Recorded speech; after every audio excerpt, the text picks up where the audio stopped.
ছাত্র সমাজের নতুন রাজনীতিকে গড়ে তোলার লক্ষ্যে আমাদের সুনির্দিষ্ট এবং সুপরিকল্পিত প্রস্তাবনার প্রয়োজনীয়তা খুবই জরুরি। বৈষম্যবিরোধী ছাত্র আন্দোলন প্ল্যাটফর্ম থেকে বেরিয়ে নতুন ছাত্র সংগঠন গঠন করতে যাচ্ছে জুলাই অভ্যুত্থানের নেতৃত্ব দানকারী ছাত্রদের একটি অংশ।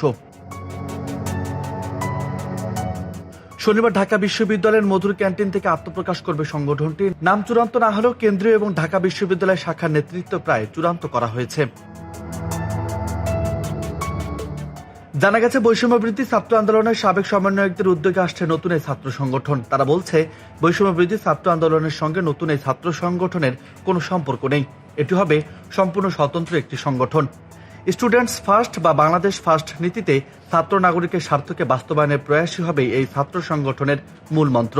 বিশেষত নেতা নির্বাচনে নিয়মিত ছাত্রত্ব থাকাকে গুরুত্ব দিচ্ছে তারা। এছাড়া নারীদের জন্য কমফোর্ট পলিটিক্স তৈরি করার পরিকল্পনাও রয়েছে তাদের।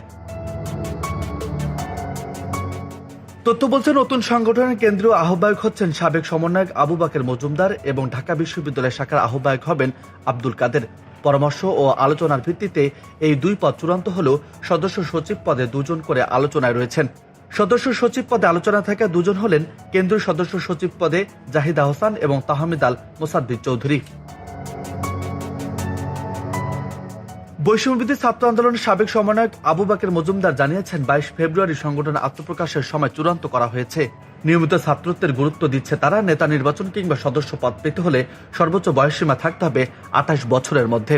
অন্যদিকে আব্দুল কাদের জানিয়েছেন, গণ অভ্যুত্থানের শক্তি নিয়মিত ছাত্রদের নিয়ে একটি স্বতন্ত্র সংগঠন প্রতিষ্ঠা করার চেষ্টা করছে তারা, যেখানে শুধুমাত্র নিয়মিত শিক্ষার্থীরাই নেতৃত্বে থাকবেন। তবে যারা এই সংগঠনের সদস্য হবেন কিংবা পদ পাবেন তারা বৈষম্যবিরোধী ছাত্র আন্দোলন থেকে পদত্যাগ করবেন।